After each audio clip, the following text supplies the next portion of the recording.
Hello everybody, welcome to my channel. Today I'm going to test the Radio Hiroyasu UV850PRO in the car using the Citizen band antenna. I'm going to test the radio on the Citizen band and using the external microphone. Put the Citizen band antenna on top of my roof of my car.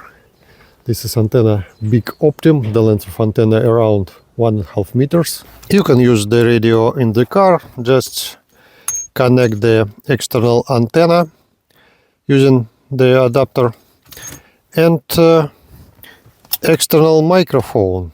Die Kabel und Kabelband. Peter, wenn du mich hören kannst, die ist nicht Kraftsteuer.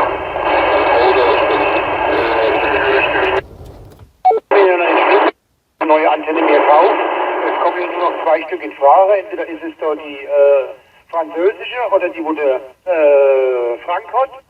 Und die lasse ich mir dann mitbringen. Da rufe ich vorher an, wenn es die sein sollte. Ne? Jetzt komm, ich habe dich schon mal gerufen. You can use the USB charger, I mean USB-C cable, to charge the radio in the car. This is the amplitude modulation.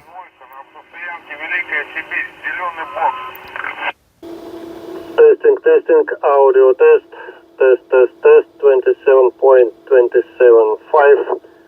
This is Citizen band, Radio Hiroyasu microphone test, and antenna test, radio test. The signal was pretty strong because I was next to my garage, not far from the house. Testing, audio, testing. Thank you for watching. Don't forget to subscribe. See you next time.